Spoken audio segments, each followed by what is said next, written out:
Well, hi everyone. Yes, we do have a little bit of rain in our forecast overnight tonight, during the day tomorrow. Right now we've had nothing happening across the Dallas-Fort Worth area other than muggy conditions. Thunderstorms out in far western sections of North Texas have moved now up into parts of central Oklahoma. Overnight, here's midnight. That's the way the radar looks. So a couple little spotty showers. And here comes a little bit of rain around 5, 6, 7 o'clock tomorrow morning. It won't be widespread rain, but scattered showers are in the forecast beginning at 7 tomorrow morning, and that will last through the noon hour. So tomorrow at 7 a.m. we start at 67. By 9 we're at 73, 77 at noon, but just some scattered light rain showers around, maybe a rumble of thunder. And then tomorrow afternoon, a couple spotty showers. We hit 79 tomorrow. It's not widespread rain, but I do have another chance of rain in my forecast. It's the upcoming weekend and a strong cold front too. I'll have the weekend forecast coming up.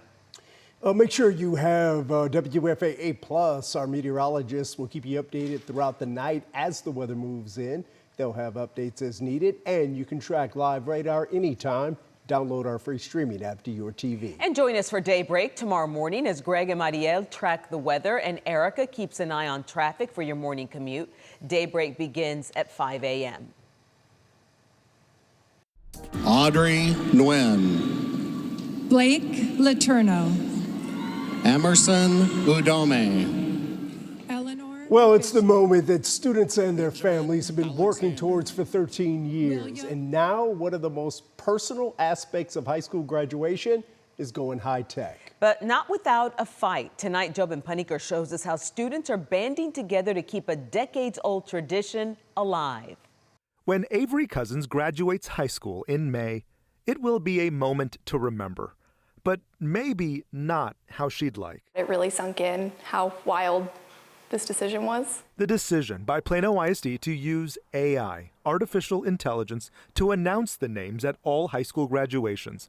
It was laid out in this letter to parents that read, "Names matter, and we want your big moment to feel personal and accurate." There's such a distinct human factor to having somebody who knows you and who's contributed to your education say your name while you walk. Students can record and train the AI on how to pronounce their names. I think it's very cool how the technology's coming along. I'd rather have my name said correctly at graduation. Watt Leslie Black Jr. teaches ed policy at SMU. It's a question of efficiency versus tradition, or accuracy versus authenticity. He says it's also a question of whether this move creates more complaints. Graduation ceremonies are one of the most change-resistant and tradition-laden things that we do in education. Avery Cousins. It's not quite real. Avery Cousins. Where else would you expect to hear it that way? The DMV. So that's 120. 135. This senior at Plano Senior High started a petition and got signatures with the hopes of bringing back a human announcer. They started gathering really quickly. On the first day, I had 100. The district says it's about accuracy. The software also helps project names onto a large screen, making this a, quote, smooth, memorable, and respectful celebration for every member of the class of 2026. Come here. Sit. Avery says getting names right matters too. What Avery says next is profound, especially for an 18-year-old. There's something distinctly valuable about having a human experience, even when it's imperfect. Graduation day is getting close. So is that walk across the stage. How long are you willing to fight for this? Well, I mean, I have a deadline. May 27th, I guess, would be the day that I gave up. In Plano, I'm Jobin Paniker. Yeah, Jobin discovered that the district paid about $10,000 for that AI software.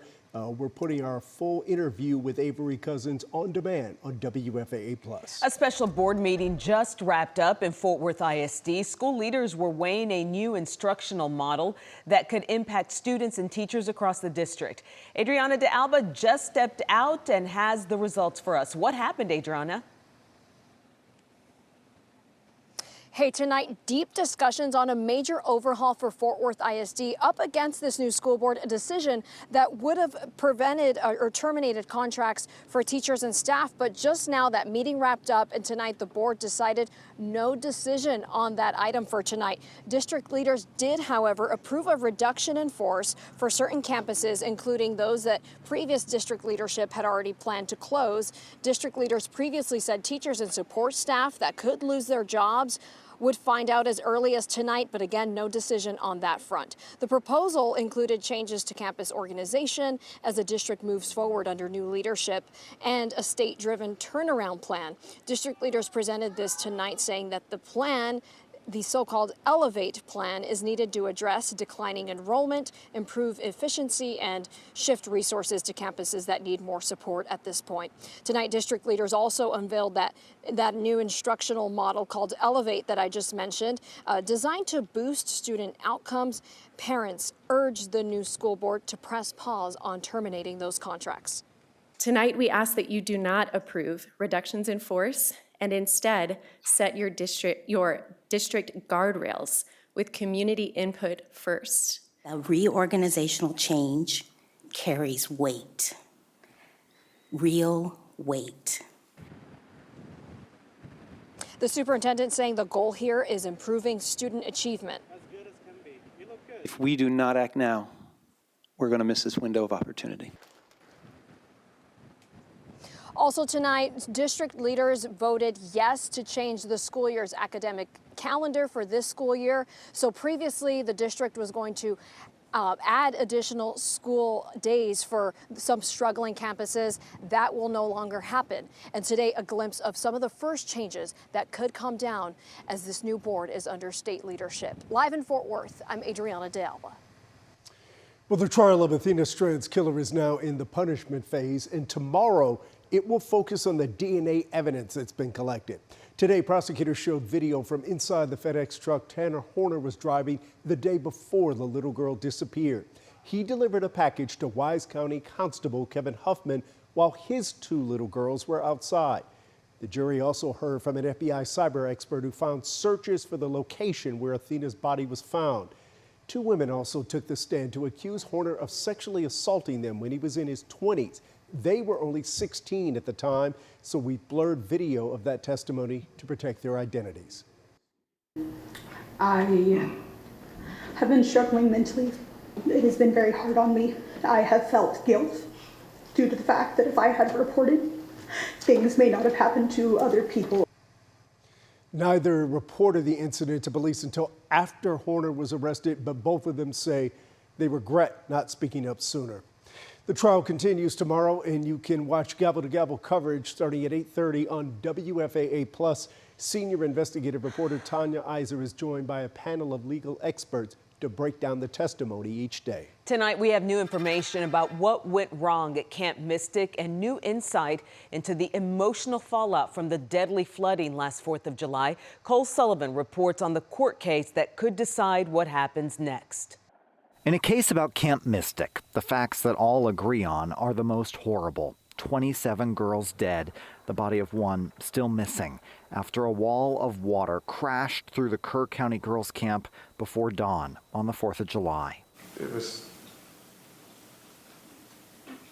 rose very fast. Yes, sir. Edward Eastland, the camp's director, on the stand again today, facing questions from the lawyer for the family of the girl whose body is still missing. You failed her, did you not, Mr. Eastland?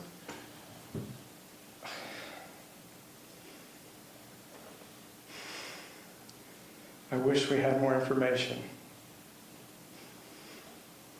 All the information was there for your entire family to see and utilize if y'all had just stayed awake and looked.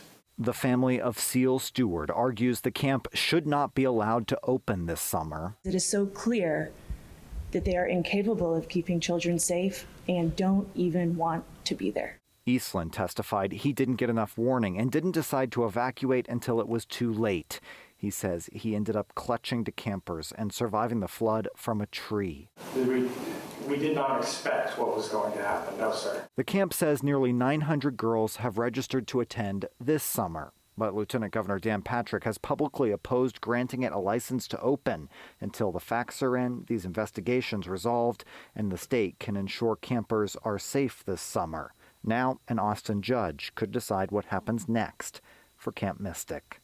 Reporting in DFW, I'm Cole Sullivan. The body of a man from North Texas has also not been recovered from the flood. 63-year-old Jeff Ramsey from Louisville was camping with his wife in Kerr County when floodwaters swept through.